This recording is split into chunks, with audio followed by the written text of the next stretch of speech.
You are listening to Service Course by the Cycling Podcast with Lizzy Banks and Tom Whalley.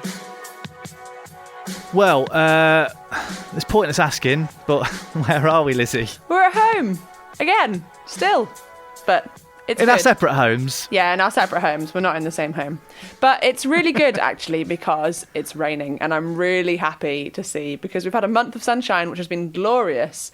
But our beloved country's been drying out. So I'm pretty happy that we're now going to have a month of rain. And it's a little frustrating because it was due to be the women's tour this month. And if it was going to throw it down, we know I'd have probably won that race. Yeah, you do like racing in the bad conditions. Talking about racing in, you're going to be racing in good conditions because you're actually going to be racing quite soon, right? Yeah, I know. I've got a race coming up in 2 weeks' time. It's the inaugural Women's E-Tour, and it's 3 days of racing on the RGT platform, which is the same platform that the Cycling Podcast used for our Giro, which is really cool. So I think it's going to be broadcast live on the BBC as well. So if you're in the UK, then check it out. So you'll tweet about that. So follow you, I guess, on Twitter, and you'll sling out a link when the racing's starting. Yeah, absolutely, and hopefully it should be something exciting and something a bit different to watch. And you've been doing the ideal prep by eating your way around virtual Italy as well during the Giro. Eating and drinking my way around virtual Italy.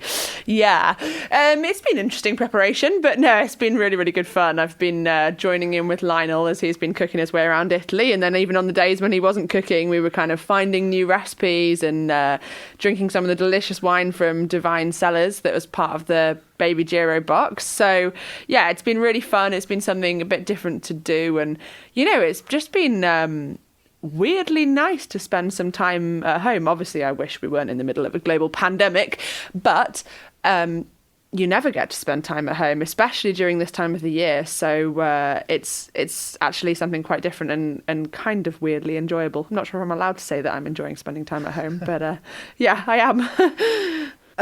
What's your experience of indoor racing, by the way, Lizzy? Have you done a Strava race, done anything like that at all in the past? I did a little bit of Zwift racing last year. Our team were in... Yeah, sorry, I meant a Zwift race. Yeah, it's not a Strava race. I know. It's a Zwift race. Good job, Tom, on a tech podcast, screwing it up. But never mind, we'll just forget about that. I did a little bit of Zwift racing last year, but I've never raced on RGT. So, yeah, I'm going to give it a go over the next few days and try and, see what it's going to be like. And I don't know. I think... real racing is my thing, but for the time being, it's good to have something, and it's good for the fans as well to have a bit of engagement because we've got nothing else right now. Okay, so this is all going to be taking place in your pain cave. Can you sort of paint a picture of where you're going to be racing from? I would love to, but it's just my dining room. So if you look on my Instagram, then you can see what my dining room is like, and I will have hopefully this nice cooler weather will continue because it'll be slightly less unpleasant then. Have the window wide open, my soigneur at the ready with maybe some ice packs to shove down my neck and plenty of fluids because you always just absolutely sweat buckets when you're doing these things. Just when you're doing a normal training ride, I sweat buckets. So, gonna get the electrolytes down and get the Mars bars in as well. It's going to be really interesting watching how you guys race that, actually, because obviously you guys race together on the road, and a road race has a certain rhythm, but when people race on these virtual platforms, the rhythm is just normal. Well, my experience, it's just completely different. It's, sprint from the start and then try and hold it for as long as possible, it seems. Yeah, it's funny. I think people always ask about, tactics and stuff in e-racing, and I don't really think there are many tactics. Also in this race, there's only 3-man teams, so it's really very limited because if someone gets dropped and you're just on your own, and it's really just hell for leather from the start and just who can cling on and who's kind of got the most power. And sometimes it's really stupid little things. It's like when the acceleration is, and I don't know about RGT actually because I've not raced on RGT, but with Zwift, if you just miss that initial acceleration because there's a lag or something like that, then it's not possible, like in a normal road race, to do an acceleration and get back on. You just simply can't close the gap. You can find that you're doing an effort of like 450 watts and you're just making no inroads. So it's pretty crazy, really. You have to kind of anticipate what's coming up and then, just ride at threshold for an hour, basically, with extra spikes. Well, this episode, Lizzy, so we've talked about virtual racing and we've talked about our Giro, which was a look back at some classic races. This episode is all about a cycling event that should have just happened, but didn't take place, obviously, because of the global pandemic. What can you tell us about this episode? So this month we're talking all about Huub Wattbike, which is the UK track trade team that took on the world, and we're going to be looking back at their inception through to where they are now and to their record-breaking attempts, which they should have just done. But we can't start this episode without mentioning the latest hot tech on the block. And do you know what that is, Tom? I think it's some nice, snazzy new kit, isn't it? Some new jerseys. It is. And if you've been tuning into the regular podcast, you will know that the Cycling Podcast have just released their new training kit and an awesome T-shirt in collaboration with Katusha. And they look really great, actually. I can't wait to get my hands on them. It's a super nice design for the jersey, both in men's and women's jerseys.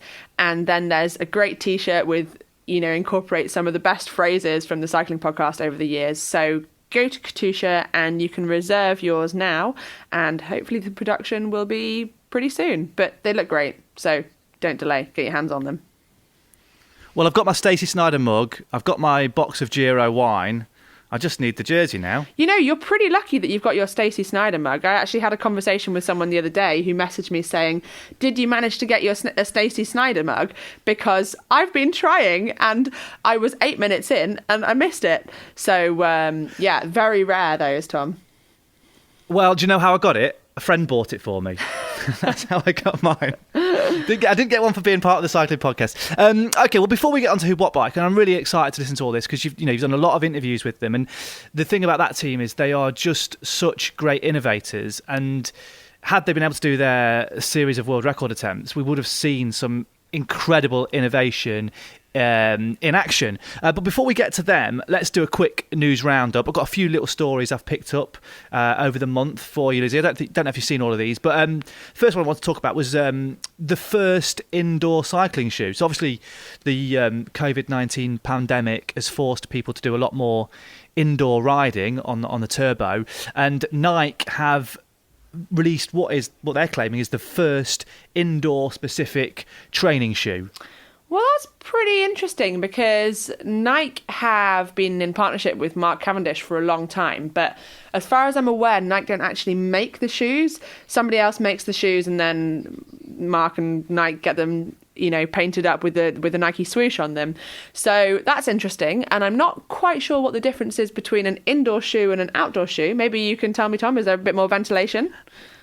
Well, I can tell you there's two things: stability and breathability, apparently. But I'm someone who's doing all my riding indoors at the moment. I can't get out at the moment, so anything that could keep me a bit cooler would appeal to me. But this next story, again, right in your wheelhouse, Lizzy, I reckon. I think crowdfunding and these sort of crowdfunding projects are one of the best places to find interesting new cycling tech. And I've been following this company called Body Rocket, and they've raised 250 grand and smashed their funding target. What it is, essentially, it is real-time aerodynamic analysis while you're riding your bike using sensors. Well, we've already got that on the market. There's something that we're going to talk about later, but No Show Connect is something that Huub Wattbike have been using. So that's interesting. I wonder what the price point is, and I wonder if it's going to be able to compete with that maybe. Well, it's interesting because obviously we're kind of an early stage in these sorts of sensors, and they're different. It'd be interesting to see which strategy sort of takes off. People have talked about wearable tech doing it. This is 3 sensors, so one in the seat post, one in the stem, and then obviously it uses the power through your crank. But really interesting, and I think it's something that we will see become ubiquitous in cycling in future. Another and a final one that I've picked up, another crowdfunding story, and this is Hindsight, which was set up by Callum Skinner and a physicist friend of his, Alex McDonald. It's essentially cycling glasses that offer you a rear view. it's quite difficult to explain how it works, so I got them to do it for us. But we start off by talking about a very, very, very, very powerful laser, which I know you'll love. I studied a Masters in Physics at the University of Strathclyde in Glasgow, and hidden deep in an underground bunker not far from the centre of Glasgow, George Square. If you've ever been to Glasgow, you've been to George Square. There is a very big concrete bunker hidden underground which houses what I believe is still the UK's most powerful laser, which is a petawatt laser. So for a sense of scale, if you were to take all of the sunlight, and just to be clear, I did, just to make sure I was getting my numbers right, do the maths on this the other day. If you were to take all of the sunlight which is hitting the Earth from the sun in 1 unit time, say a second, and compress it down into the size of a human hair, so all the way from east to west, every bit of sunlight hitting the Earth in one place, and then you shot our laser next to it, it would be 1,000 times more powerful than all of the sunlight put together in that same unit time. So it's pretty ridiculously powerful, hence the incredibly big concrete doors and everything.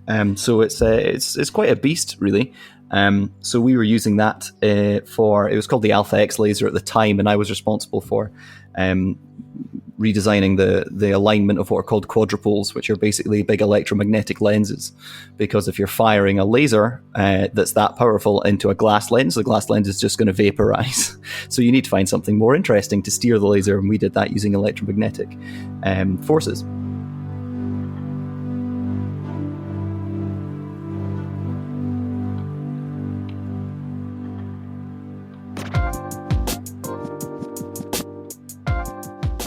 Obviously, the product itself are glasses that allow you to effectively see what's coming behind you. Now, as a kid, I remember like they used to sell these sort of spy glasses in the back of magazines, which would have like effectively just a wing mirror in the corner of each glasses. But yours are very different to that. So, can you describe how your technology works? Yeah, absolutely. So the spy glasses comment is something that we get a lot, because obviously they were hugely popular. Certainly you used to get them in magazines and all this kind of stuff. You know, you'd save up some tokens and then you'd send away for a pair of spy glasses. I'm glad someone else remembers that as well. It wasn't just me. No, there's plenty of them around, absolutely. The problem is that they're not really well designed when it comes to cycling. So if you were to use a pair of spy glasses, you'd have quite a significant number of issues come forward. So we took something of a similar concept to that. We wanted to take something which naturally sits on the head and it doesn't really interfere with the forward vision, which is kind of the main thing that we really wanted to optimize for.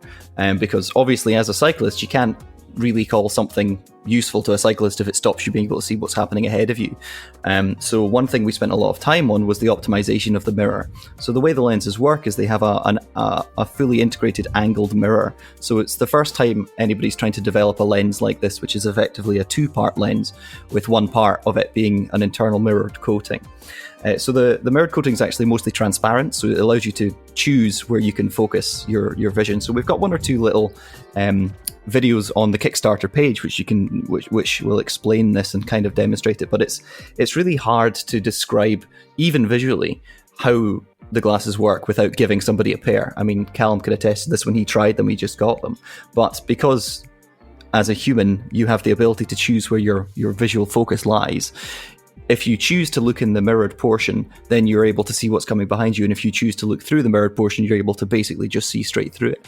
So it's got a lot of functionality in terms of just giving you the choice. I mean, that's kind of one of the main things that the hindsight glasses have really brought forward and brought into sharp relief, is the ability to give control back to cyclists in a way which they haven't had before.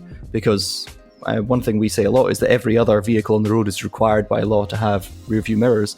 And fundamentally, cyclists are left with no good options at this point, apart from getting a very painful neck. The number of people who've messaged me in the campaign just to say, I cannot tell you how happy I'm going to be not having to turn my stiff neck anymore to see what's going on behind me is incredible.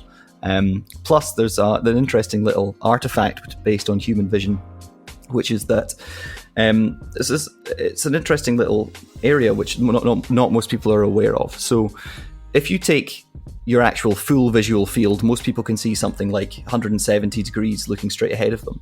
But in terms of the part of your eye which is HD, that's effectively the size of your thumbnail. So if you put your arm outstretched and look at your thumbnail, that's the size of your visual field, which is HD, right? So if you look back, as we call it classically, i.e. over the shoulder, then you're just looking at the corner of your eye, right? And I mean, everybody who's ever seen a monster in the corner of their bedroom knew it happened in the corner of your eye, because the corner of your eye is not a good way of actually telling what's actually there.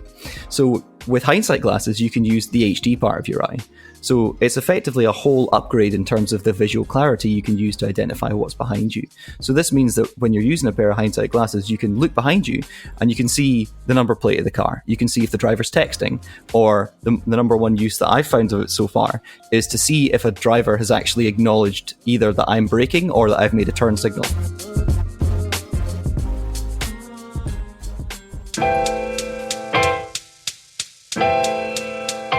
So where do you see the application for these? I mean, obviously, we were talking a bit earlier before we started recording about how we're in a period now where a lot of people are either coming back to cycling or they are taking up cycling for the first time. And obviously, confidence and safety is a big part of that. But then you come from, the elite level of the sport. Can you see these appealing to everyone across the spectrum? Yeah, for sure. I think to segment it off a little bit from the performance aspect, like I spent most of my career either with my chin on my shoulder looking behind me, which is a big skill in track cycling, for laps at a time. So it'd be quite nice not to contort my neck into that position after every training session. And the other major fundamental element was focusing on maintaining an aerodynamic position and a biomechanically efficient position. Now, all of that work is essentially rendered useless by the time that you twist your body to look behind you. So that's where I can kind of see the performance benefits with this product. And then when it comes to your commuter, hobbyists, club rider, I just think it's an issue of safety. I think everyone's experienced that close pass moment. Most of us kind of think, oh shit. And Alex had the foresight to be able to develop a product which actually pragmatically and fundamentally has dissolved this problem. And I appreciate that a lot of cyclists out there are very kind of fashion conscious. There's a reason why you don't see everyone going around in a high-vis vest. But fundamentally, these glasses look like any other ordinary glasses. You're not going to have a clamp-on mirror to the side of your handlebars. You're not going to have to charge up batteries for a review camera. It's simply out of the box, ready to go.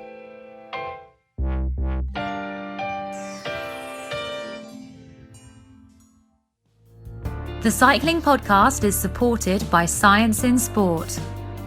Science in Sport. Fueled by science. Thanks to Science in Sport for their support of the Cycling Podcast and service course.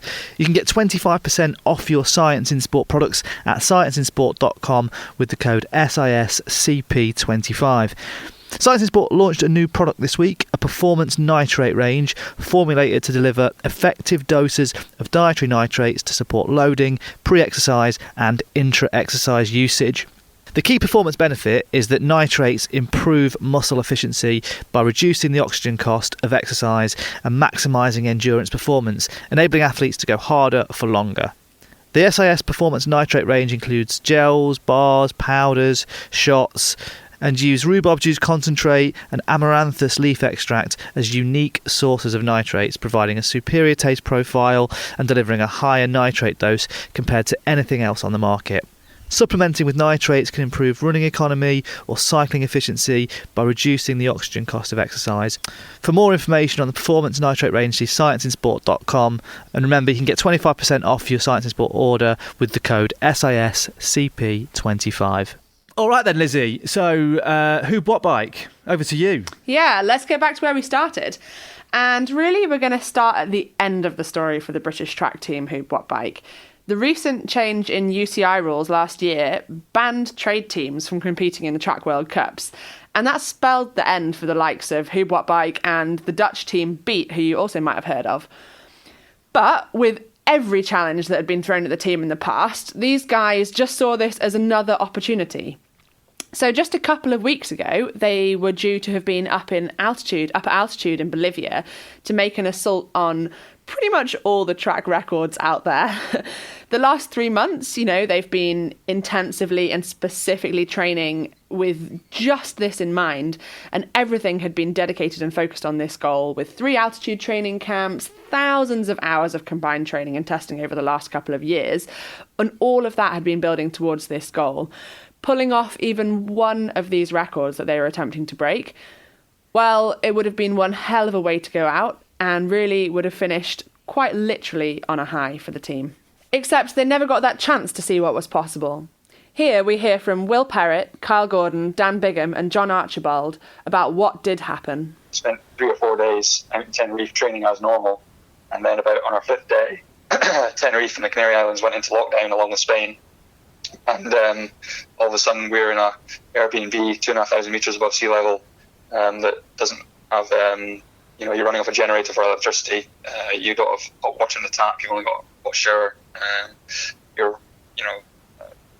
basically we were washing ourselves out of pots and just living a very basic lifestyle.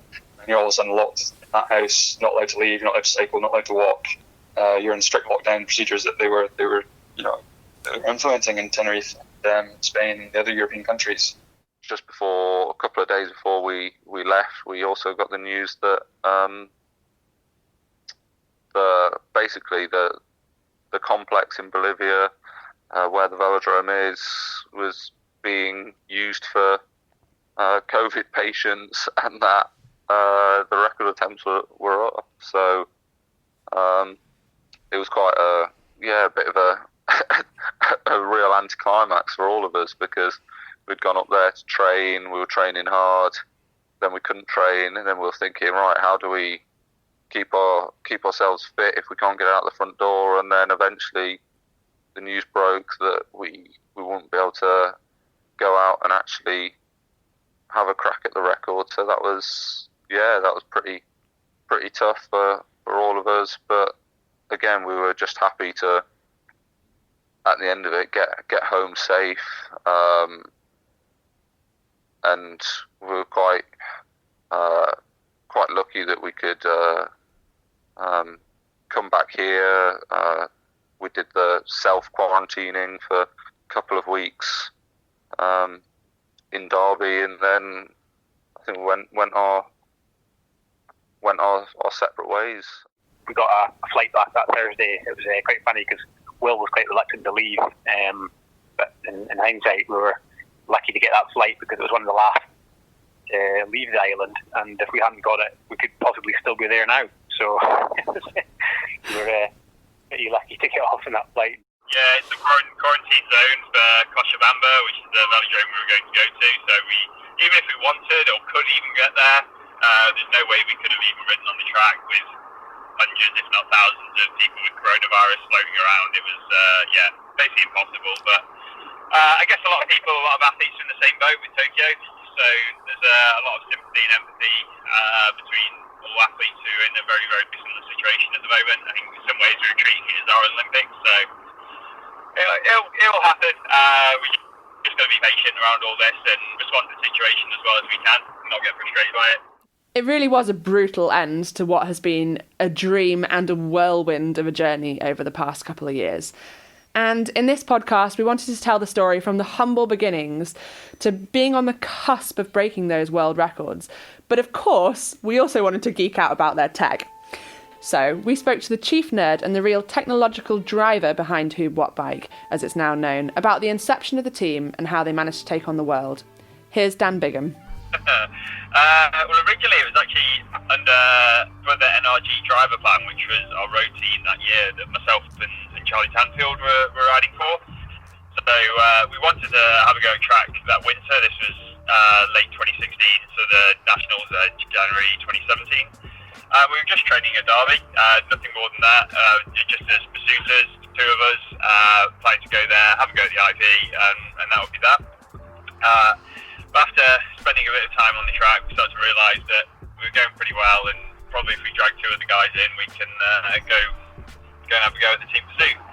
I already had a few people in mind. I convinced Johnny, who was at Loughborough Uni at the time, finishing off his psychology degree, that it'd be a great idea to join, and he'd only have to do 4 laps and eject, and that would be fine. So he was in, committed, and I knew he had the gas to do it. He'd been competing at like the British Uni Champs and getting some great results. So he was in, and I then approached Jacob Tipper, who I think Jack was quite keen to get him to join the road team the following year. So I kind of dangled that carrot too, and was like, look mate, we'll go there, we'll win, it'll be great. Get involved. You only have to do 4 laps and eject as well, kind of selling on the same premise. He came back and said no, which is kind of a bit like, I thought you'd be in on that one. I thought I told it really well. But after a few weeks of hounding him, he was over in China at the time. I think he was tour of Kwanzai Lake maybe. And yeah, managed to convince him. So he came back late December and we went straight on the track. We had 4 weeks together as a team and got from a 4:24 to a 4:04 at Nationals. And we won, which is pretty cool. Broke the competition records, beat GB Senior Academy. And yeah, it was a bit of a shock, I think, as quite a successful national championships. But off the back of that, we kind of went our own ways a little bit for a couple of months, back to the road, and just kept training, kept racing, and didn't think too much about how to push it on until we started sort of getting back into the road season and said, well, what are we going to do this winter? How do we step up? And we knew the World Cups existed, but not how to access them. So we sent a few emails about, a few phone calls, found out we'd missed the deadline by 2 months to register as the UCI track trade team. But the UCI came back and said, look, if you can get the money together in 2 weeks, we'll let you register. It's £5,000, and this is all the details that we need by then. I was like, oh, great. So we're all well into our overdrafts and credit cards and everything else after just finishing uni. Not exactly flush with money. And how can you get £5,000 in 2 weeks? But a bit of inventiveness and a lot of asking around. And yeah, we managed to pull it together and became what is now known as Team KGF, which is the Karen Green Foundation. So they're a charity based in Nottingham in memory of Karen Green, who is Ellie Green's mum. She passed away from leukemia back in about 9 years ago now, 2011, 2012. And yeah, it was the fact that we didn't have any commercial sponsors, so we thought it would make a lot more sense to race under the name of a charity, and Ellie was super keen to help out on the sort of managerial side and just logistical stuff. Her dad ran a bike shop, which was really helpful too, in that having access to the trade accounts and just a good mechanic as well was really beneficial. And Ellie's gone on to some great things. She works for Team Minios now as well, so it's been like a sort of stepping stone for her, just like I think it has for all of us really. And yeah, at the time we didn't think anything more than that. We thought we'd go to the World Cups and it'd be good fun and let's see what happens, but never had any super ambitions of continually, well, I don't know, go to world champs, breaking world records, trying to go to the Olympics, any of that stuff. It was just, let's do everything as well as we can, as professionally as we can, and tick all those little performance boxes and see what comes of it, really. Those of you who followed the team's progress over the years will know that they are famous for pushing the limits of the UCI rules. I spoke to Dan about this, and he had something really pretty interesting to say about rules. I think it's something I've naturally always had. I get quite obsessive over things that I get involved in to make sure they're as good as they can be.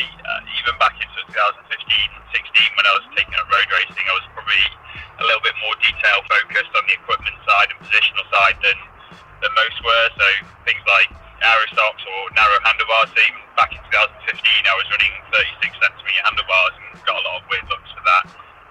So yeah, it's something I've had since back in the Formula 1 days when I worked for Mercedes AMG Petronas, which is 2012. And you kind of get taught a lot of, I guess, good mental approaches to problems and to rule books and regulations of how to tackle them, how to sort of read the rules with an approach that basically works in your benefit that other people might not.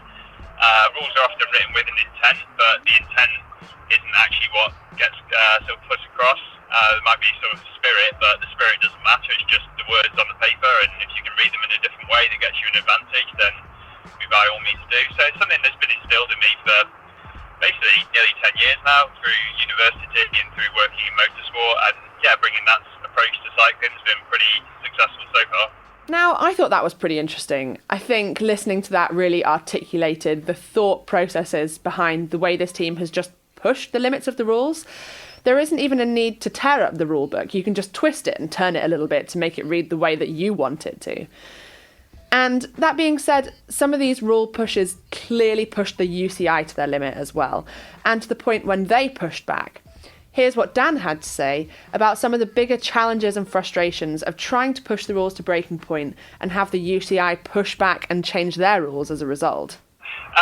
Some things have been frustrating, some things have been quite enjoyable.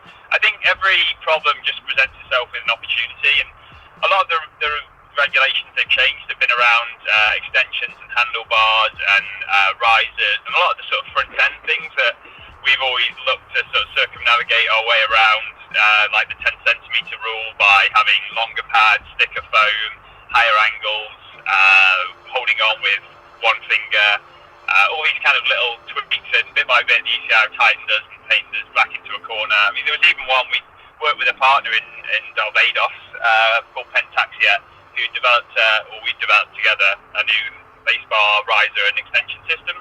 And then we went to our first World Cup in Minsk about 3 days before the UCI changed the regulations that effectively made one part of it that was quite critical illegal, which is a bit frustrating at the time. But then you go back to the drawing board and you think, maybe I could have done that better. And then found some good assistance from the Advanced Manufacturing Research Centre up in Sheffield, who said they'd machined some new components for us if we could get them designed in about 3 days.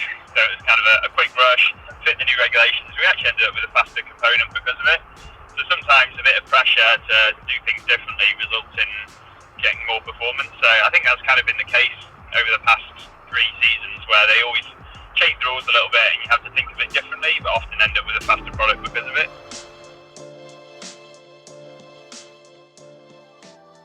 Listening to that, I thought what was quite eye-opening for me particularly is how the rule changes are forcing such a high turnover of innovative design and numbers of design iterations. Every time a rule changes, this team just goes, nah, okay, we'll do that, and how can we do it better?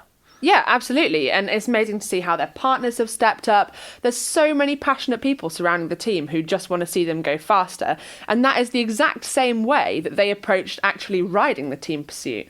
Back in the 2017 National Championships, which is where they broke onto the scene and they just won medals left, right and centre, they had this crazy approach where they just burnt up man one of their 4-man team pursuit in the first 4 or 5 laps.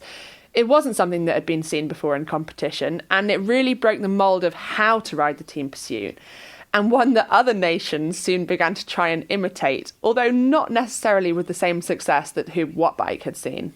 Yeah, I mean, I think when they first started, Johnny was riding from the man 1 position and riding 4 or 5 laps and then bailing from that position. That developed slightly to him starting at man. When I joined the team, to starting at man 2, Johnny would start at man 2, and then Dan would do the first lap, and Johnny would ride 4 to 5 laps and bail from there. So certainly there was very few people, or nobody really, riding a single turn strategy where you only hit the front once. So it wasn't just Johnny riding, one turn and bailing. After that, you then had all of us pulling 3 to 4 lap turns to get to the line without hitting the front more than once. So it was a very different strategy to what had been seen, and it was proving effective for us. And then in particular when we encountered struggles with getting me off the start line at man 4 quickly enough, we started implementing a totally new strategy where man 1 would start the race but not drop to the back of the line after the first lap. He'd drop into man 3 position, so he would fill the gap that I left. And that was totally, new, and I don't think anyone's copied that scenario. And we found out that later on it's not necessarily optimal, but it was optimal for that situation of that crop of riders. We later developed it to where we improved my start a bit, and we didn't need to do it anymore. But that was the thing, was we were trying strategies that nobody else seemed to be. Well, whether they were thinking of them or not, they certainly weren't trying them. And there was a very strict sort of turn strategy of 1.5 to maybe a 2 lap turn, and then you had people like Charlie pulling 4.5 lap turns. So it was, I think there was a lot to learn from what they brought in. That's really funny. I was trying not to laugh when you were saying about you're missing your start. I remember the videos and the guys taking the piss out of you, because I mean you're so valuable in the team pursuit, and it was just that challenge of getting off the start line quick enough so that you were in the line. It's your life flashing before your eyes. I mean, you can't believe it that you're starting from man 4, the most technically the easiest position to start from, because you're getting 3 rider gap in front of you to close that gap. And like, I just watched them ride away, and the whole thing was just like, it was daunting. I'd get to the start line and think, today is not the day, John. Do not let it happen. And it reached a point where they had to change the strategy to adapt it so that I could get on. And then eventually, obviously, once we went long enough, I was in terms of training and what I could improve, we didn't need to do it anymore. So I did it for a season, and then the second season I didn't need to do it. But there were some daunting moments, especially the London World Cup, where I've seen photographs of me off the back by looks like 15 or 20 meters, and then I'm riding technically the fastest lap split of the race because I'm closing into a gap from right at the back there, and riding speeds that are just crazy. But at the meantime, I've got that all going through my head, and nobody can even see behind me what's going on, because I daren't shout hold, because it ruins the whole team. Like especially off the first lap when you're accelerating up to speed and then you want to settle at speed and hold it. Someone shouting hold that early into the race it scuppers the whole dynamic and whole flow of the race. So that was my main aim, was like, do not shout hold, do not shout hold. So that was John Archibald there talking about his personal struggles getting off the start line at the London World Cup, an event which saw them take a glorious gold medal in an exciting final with Belgium. But I think it raises quite an interesting point. At the end of the day, you can find as much speed as you like and save as many watts as you can with all the gear, but unless you put in the hours, it's no substitute for putting in the hours of work, is it, at all? And you need to combine all of this together with the testing and all that equipment and finding out what works for you, because without just one of those things, you're just not going to make it to the top.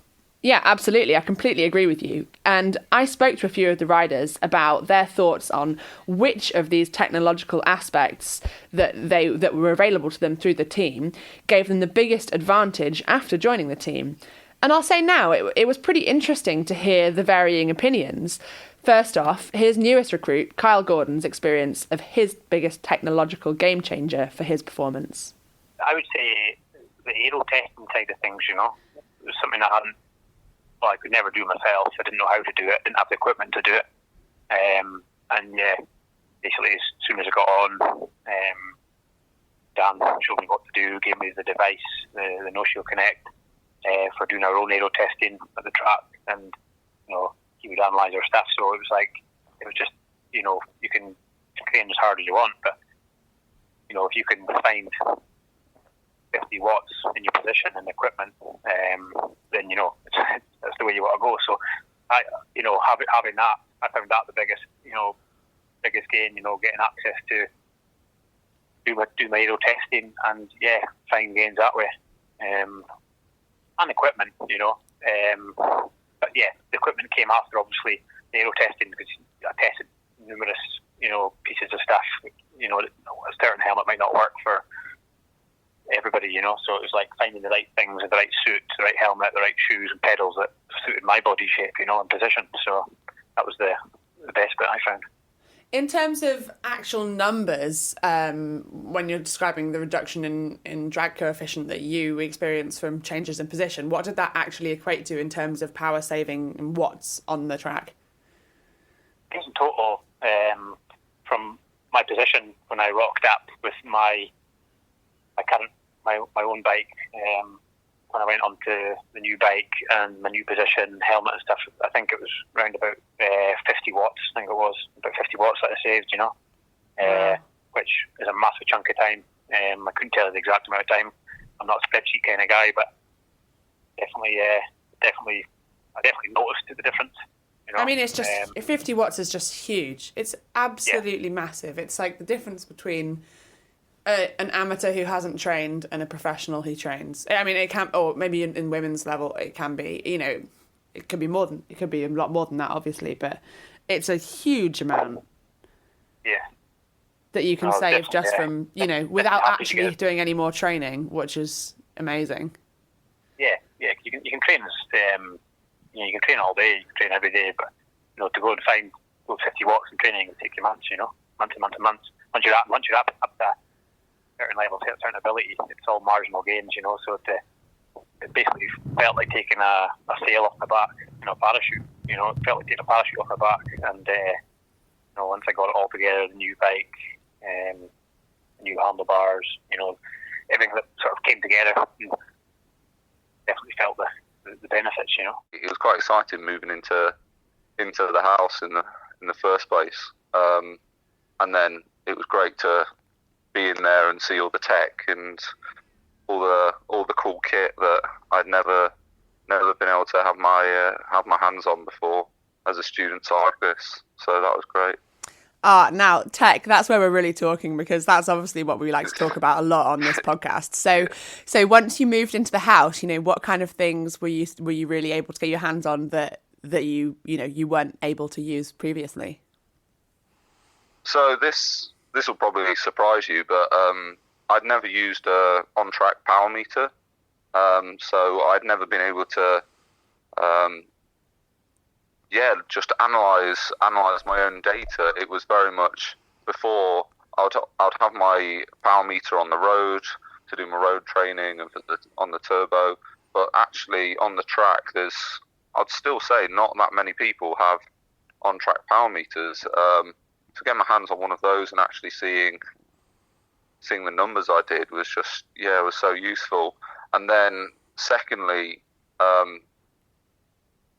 because the team's sponsored by No Show Connect, we were able to do some of my own aero testing, which again I'd never done. I'd very much eyeballed previously, and then with a bit of Dan's advice, Dan's always very much about teaching riders how to do things and not just doing everything for them, because if you're involved in the process, you buy into it more. So I would go down and every week do a different aero testing a different thing to optimize my position. So that was one of the first things I did when I joined the team, was basically get me optimized in the pursuit position.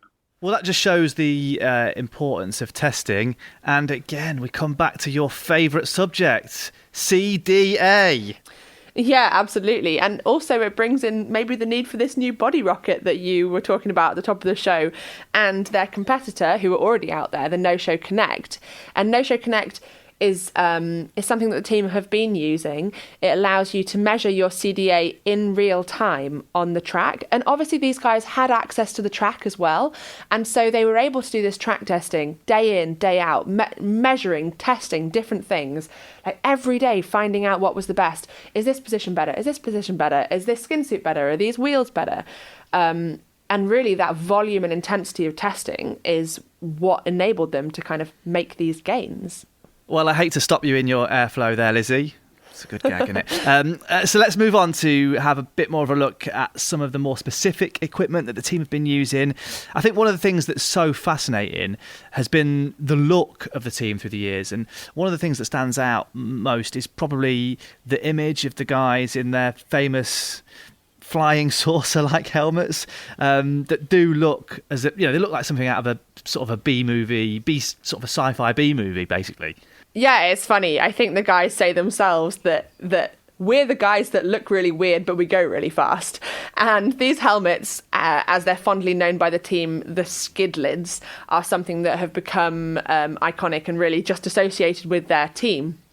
And I think it's really interesting how they've pioneered the use of this 10-year-old helmet.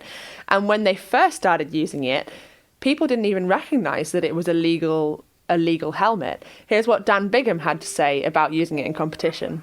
Yeah, it was quite funny. I remember Paris World Cup, the first World Cup season in 2018-19, and the commissaire just looking at the lid, like, I've not seen that, and then came up, he's like, can you show me inside the helmet, please? Like, is that passed? Is that legal? And I'm like, yeah, it's fine. This helmet's been out for over a decade. What are you on about? But yeah, there wasn't POC who were sponsoring us. In fact, you can't even buy them direct from POC at the moment. I think the plan probably is to bring them back out with how popular they've been. But yeah, that was just one of them. We tested them. They worked out really fast in our position, so it was an absolute no-brainer to just go and use them. But yeah, the ECI were scratching their heads, and then they became like, as rare as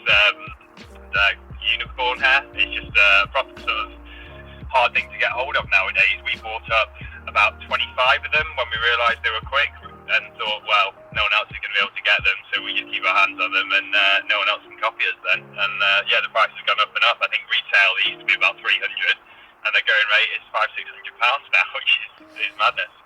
That's brilliant. I mean, like, that's a classic example of people always thinking that newer is better, and actually the best thing is to test everything and then find out what's best, not just assume that something is best because the marketing info says so.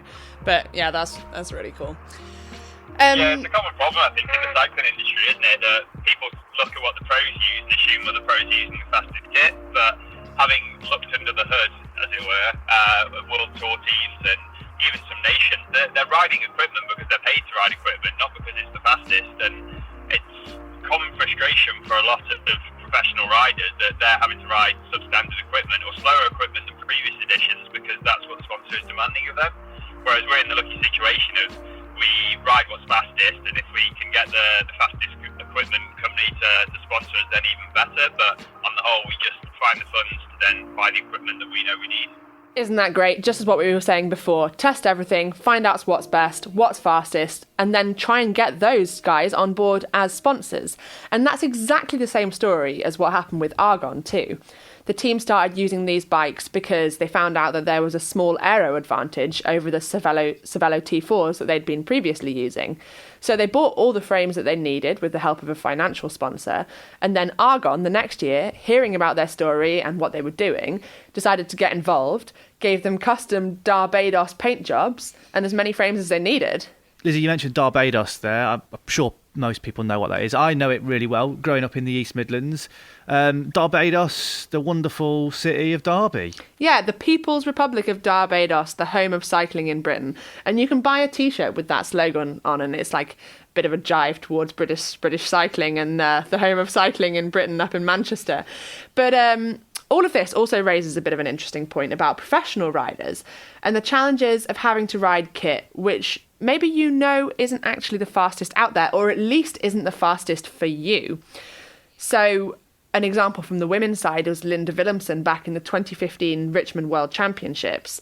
She decided to use an unbranded Trek frame in the World Time Trial Championships, and her team, United Healthcare, was sponsored by Whalley. She didn't actually tell the team at the time, and so the first thing that they knew of it was when it was on the TV. So they had a bit of a shock. Their sponsors were pretty mad. And then more recently, there's the example with Rowan Dennis, and famously at last year's Tour de France, he left the Tour the day before the time trial, owing supposedly to a disagreement about time trialing equipment. So it can be a real challenge when ultimately all you want to do is go as fast as you possibly can, but restrictions surrounding contracts can stop you doing that. Well, there's the question of whether you could lose a Grand Tour because you have to wear the leader's jersey in a time trial. And, possibly you could. We've seen those videos of Chris Froome getting stitched into that not very aero skin suit at the Tour de France. Here's what Will Perrott had to say about his experience of getting a custom laser-fitted skin suit and the subsequent testing, and the sudden reality of how much time can be lost with substandard equipment.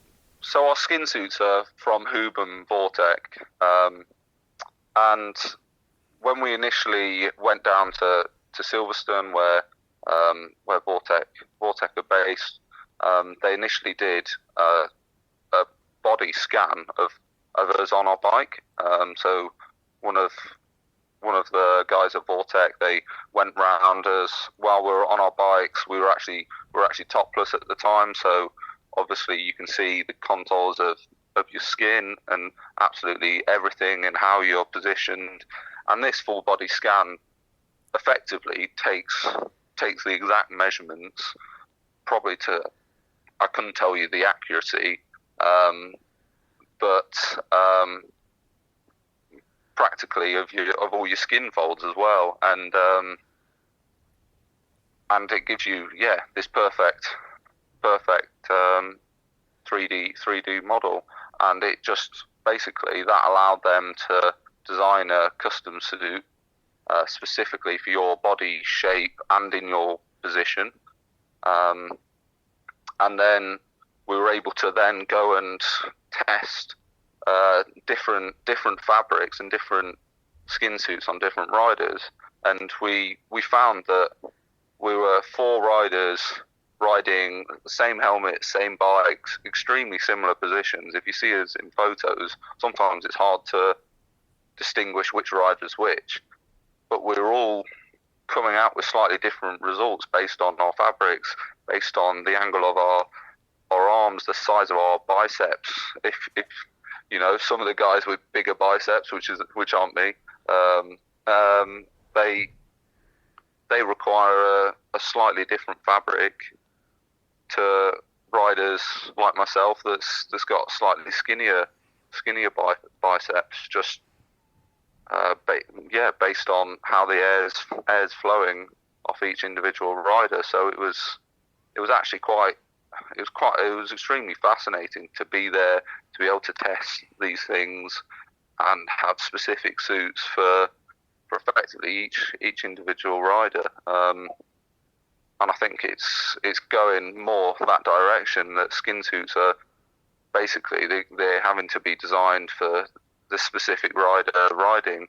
There were some suits like the Huub 409 that's an off the peg suit and seem to test fast on all of us. But then there are other suits that just test slow or quick depending on the shape and size of the person, and probably how similar that person is to the person that developed the suit in the first place. Over a 4K pursuit, it'll be about, you could get the variance of about 10 watts, which I'm not sure how to. I guess we'll ask Dan what that means. Yeah. But I mean, 10 watts, you know, you'd pay a lot for 10 watts. It'll be a couple of seconds. Yeah. And that's why for each rider you have to do your own testing. And again, we tested all the suits in the tunnel, and then we got back and tested them back on the track. You obviously hold your position slightly differently when you're putting out your power, and then again there are different variants in that. So that's why you just have to just test, and then retest a few more times just to really know for sure. But definitely with skin suits, it's bonkers. You will put on so many different skin suits, and then and you can just pull out completely different answers. And what was bizarre was myself and Johnny were wearing the same skin suit. John was really fast in the 409, and so was Kyle. And then we had the new Tokyo skin suit come out, and that was supposed to be the quickest thing around. And it tested really quick on John and then Johnny, which are completely different body shapes, but didn't test as quick as the Huub Wattbike one on me. So it was just quite baffling, really, because these guys at Vortec really know what they're talking about. But even then, there's things that just throw up because air just isn't. Yeah, it's bonkers. It's all based down to your position that you're riding in, the shape of the person, and I think it's more or less impossible to. You can design a quick suit that's quick on most people, but really, if each rider needs their own suit developing for them, really, that's the way that it will end up going forward. And then again, that's then the people or teams that have the most money or want to choose to invest in that type of thing. They'll be the ones that are coming out on top. Yeah, it's bonkers. And I mean, we're talking here about a 4K team pursuit, and obviously, the margins in team pursuit are so fine, tenths of a second less. But when you look at those numbers about the skin suit, and then you scale that up to a road time trial, in the men's time trials, which are longer, you could be looking at 45 seconds, which is massive. Oh yeah. Absolutely massive. Oh yeah, it's ridiculous.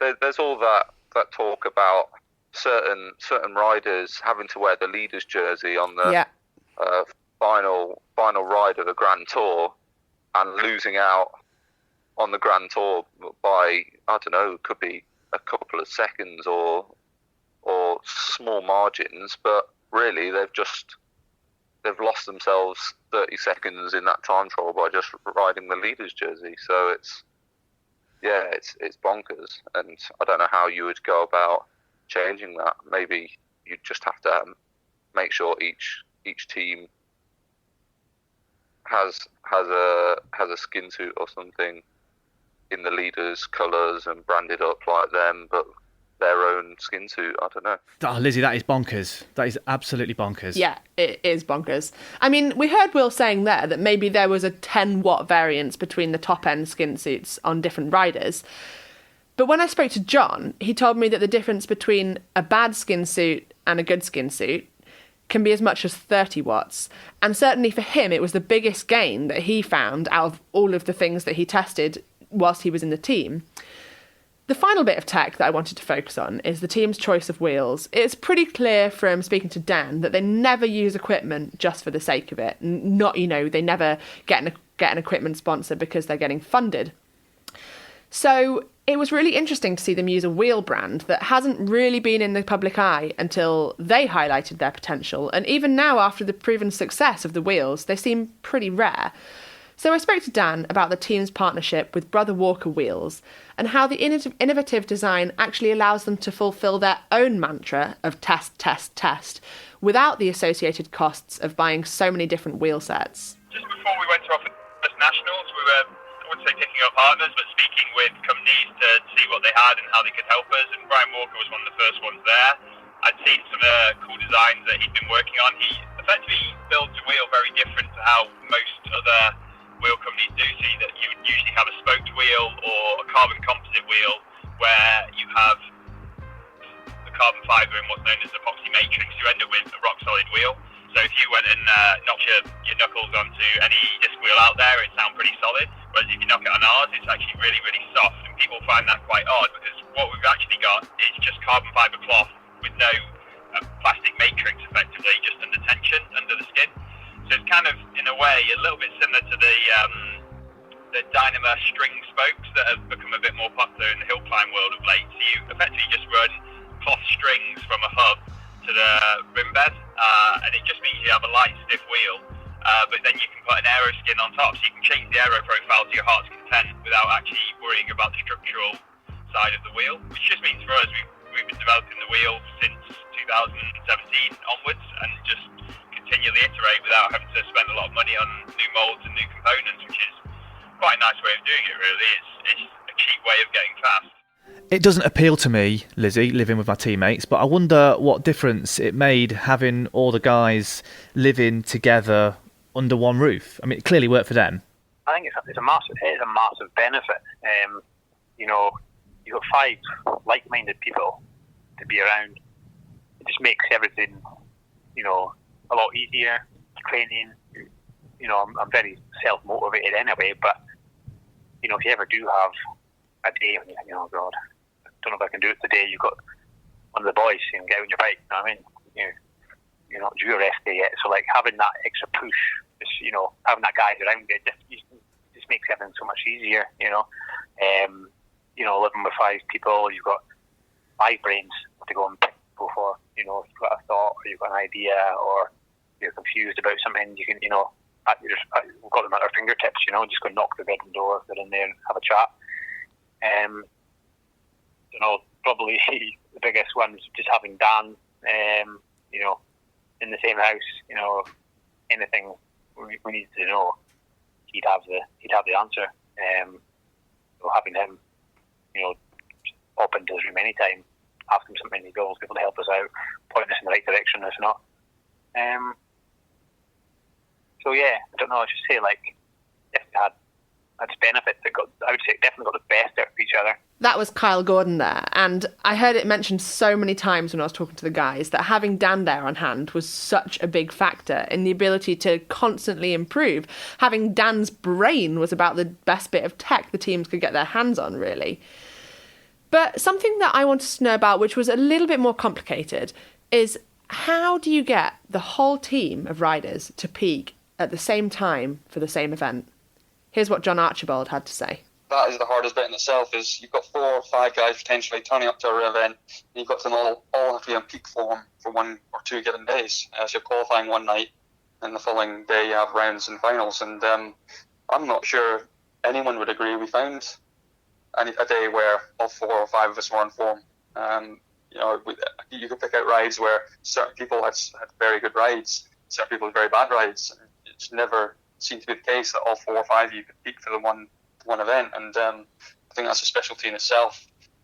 And the nature of having 4 events in the year where you're trying to peak for them, and say you have the series that year in 2018-19 looked as though you had Paris first of all, and then literally the next week we went to Canada and raced there. Then we had a 2-week break and went to Berlin and raced there, and then the next week you were racing in London. So there's you're talking 4 races in a very short space of time where there's very little time to fix things that are wrong, even in terms of peaking and tapering. It's just the whole that side of it is very complicated, I think, and I don't know if you speak to national governing bodies, I'm sure they have the same issue where you get 3 riders pinging on form, and then there might just be that one that's not made it. It's just the nature of it, I think. You never if you strive for perfection, but can these things really be achieved? I don't know. And I guess when they are, get the 4 Danish riding 3:44 in good conditions, good form, and they all have the blinder, and I guess it can happen. It's just can it happen when you want it to. And I think in London we're in a position where we all 4 of us performed solidly. I wouldn't say it was perfect, but we all reached a point where you're looking at that World Cup and going, it's a home World Cup, we're favourites, we want to win it. We've had some good experiences in the past. We've already won a medal in Canada, done some we did a fast time in Paris. The whole thing's been building to a point where you're looking at London and going, right, this is our chance. And I think with lots of support in the crowd, a lot of people come to see us, a lot of people that we were looking to perform in front of, and it was ended up being very tight actually in the final with Belgium. It came right down to the wire, and it was an exciting race to watch, I believe. So the way it all went, and it was not, I wouldn't call it fairy tale ending, but it was a great end to the season in terms of we then did that London World Cup. Went to Switzerland the week after that for Christmas time, and rode some really fast IP times. At that time, it was people calling it sea level world record in the IP, and that was where things started to get a bit more. It became less of a hobby and more of a this is it's taking another step up, another level of seriousness, and how far can you really push it? I think that was always the case. Well, the team were aiming to break the Team Pursuit world record. That Team Pursuit world record, before they got to do it, was actually lowered, wasn't it, by Denmark, pretty dramatically, and with what seemed to be pretty basic equipment. Yeah, so what happened there was Dan really gave himself a bit of a headache. He had been working with the Denmark Team Pursuit team and with 2 other aerodynamicists as well there. And with his help, they really completely smashed the world record time and ended up taking 3 seconds, which in track times is massive, off the world record time. So here's Dan talking about the bittersweet taste of success of the Danish world record time. It was a weird one. I thoroughly enjoyed that week in Berlin, and seeing those times was just outrageous, knowing where they were now and what was to come as well. It was pretty amazing, but I think a lot of that comes back to the fact that the team is so focused on doing things right. They're kind of a slightly better funded version of Huub Wattbike in a way now, when we have a good R&D squad. So there's myself, Casper and Polsack, and Martin Topp-Madsen. So there's 3 of us basically doing the job that I normally do for Huub Wattbike. And for example, I've just been in Denmark and I've done a week of 12-hour days of aero testing, and it's just something we'd never be able to afford. So they've just got the manpower really to fight all the big giants who have all the big funding, and I quite like that. It's enjoyable, it's fun, it's just another frontier to get involved with. In a way, yeah, it's frustrating for our record attempts, and coronavirus has really hit that even harder. So 3:44 was a bit of a stretch goal, but if you don't go up and try, then you'll never really know. And even if we ended up and did a 45 or a 46, then I'd still be content that we tried and we put that marker down, because I know what the Danes achieved and how they achieved it was just astronomical. And sure, we're not as strong as them. We might be pretty good team pursuers, but there's there's no replacement for putting out big power numbers. You can always get people more aero, but you can't always make them stronger. So I think that was why they did such an outrageous performance back in Bolivia. Coronavirus has been the worst one for us, though. I think we're in a really good spot back in March and April with our Tenerife altitude camps and all the preparation that we've done ahead of it. That if we'd gone up, then I was very confident we'd come back with at least one world record. It's taken some work to get all the logistics in place with timing and commissaires and anti-doping and all the other stuff that goes with putting on an event in a country you've never been to in a language you don't speak. But we were ready to roll, and obviously got caught in lockdown over in Tenerife, and now basically stuck in Europe and the UK and not able to go and do it until really God knows when. You know, everyone got a real shock when Denmark went so fast in the World Championships for Team Pursuit. So prior to that point, the world record had been 3:48, and you know, our fastest time had been 3:52. We were hoping that, you know, we'd go to altitude, make the preparation that we needed to, and, you know, 3:48 would be something that was, you know, certainly we saw ourselves doing that kind of time, or 3:47 to beat it rather. And then Denmark going 3:44, you know, changed the game massively, and I think, you know, still saw ourselves as able to progress and make significant gains, but it's all a question of, can you do it in the time? And you know, with even the Olympics coming up, you can see that record go again and again, and it's just the nature of world records that they just always fall and always improve. And certainly it was exciting, you know, chasing that thrill of riding fast times. So we'll see how it continues from here. Yeah. So for the time being, altitude is clearly out of the question. What about the possibility of breaking these records at sea level? Certainly, Team Pursuit, I don't see that be reachable at sea level. The way that Denmark are just far ahead of the rest of the world. Certainly, I think a lot of nations got shocked when they started riding those quick times. If you're looking at things like the IP, you got guys like Ashton, for example, who was you know, only a second behind Filippo Ganna in the World Championship final, and he kind of showed that, you know, it wasn't sort of mutant born that, you know, nobody's capable of. Certainly, he's put himself in that bracket, being able to ride, you know, close to 4 minutes for IP at sea level. Which he did at Berlin, did 4:03. But I think the appetite for these records, you know, suddenly it certainly subsided for me once you realise that, you know, there's no access to velodromes, there's no access to gyms, there's no access to flights, to training camps for altitude. There's just even a sea level world record, you know, getting in a velodrome and doing these things, the whole logistics of the process are suddenly ruled out for you, and it's just, even if you could figure out a way to engineer the process and get you know, the ball rolling and organise it, I think a lot of the motivation, well, for me personally, is subsided for now, and I think you know, I'm looking at other targets for the time being, and sort of relishing the idea of something new rather than what's been the cycle of the last few years, where you move straight from track to road and without a break, and you're just always chasing the fitness that you feel, you know, if I had time like this to rebuild, you'd feel it would you know, benefit you as a rider. So as fortunate as this whole situation is in terms of, well, the cost to nationwide in terms of the whole coronavirus situation, but from a cycling point of view, then yeah, it's not necessarily the worst story in the world. Interesting there to hear about how the motivation varied for all the riders. For me, it's such a shame that they couldn't fulfill. I mean, they've done so much in such a short time, but I really wanted to see it culminate in those record attempts. I mean, are they going to try anything at all? Well, yeah, it is interesting to hear how different riders have different motivations. And we heard John talking there. But Dan told me he was still planning to attempt an hour record when velodromes open up. And Kyle was saying how he still wants to go for some of the Scottish Masters records, and he's just as motivated as ever. And how actually there's a long-term loose plan with Scottish cycling aiming towards medals at the 2022 Commonwealth Games in Birmingham. Well, that was just a small snippet of the crazy whirlwind story that was the development of Team Huub Wattbike. The UCI has enabled their rise and demise, but Will is determined that this isn't the end for the team. We will keep speaking to the UCI and keep, you know, trying to hammer on the door and knock down those barriers to let us try and compete at the highest level. So it's it's rubbish. But hopefully, in the future, they'll come to their senses and we'll be able to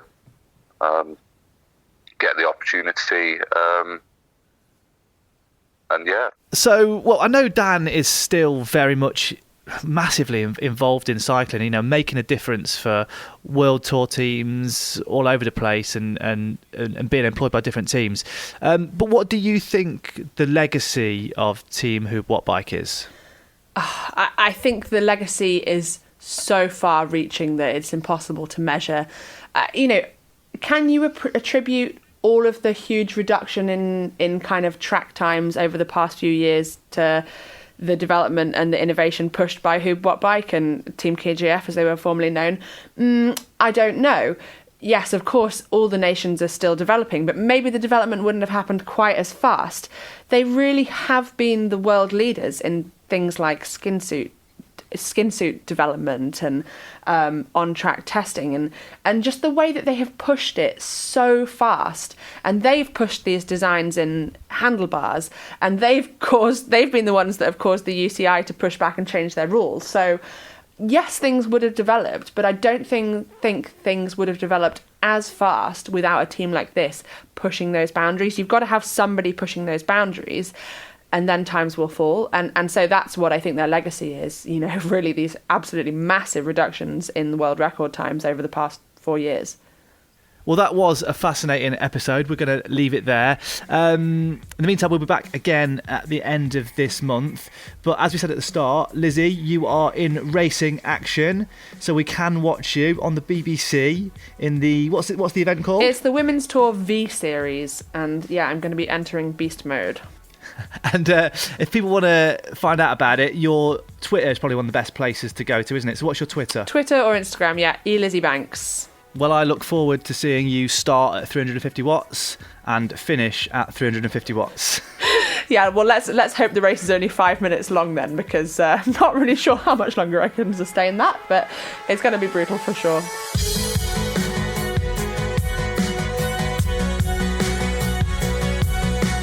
This episode of Service Course was produced by me. Our theme music is Beyond the Black Veil by the brilliant Moscow Youth Cult. Do go and check them out. Additional music also comes from Moscow Youth Cult's John Dix. Thanks as ever, John. And the rest of the tracks in the show come via Epidemic Sound. For details of the individual tracks, then please check the show notes. Thanks again.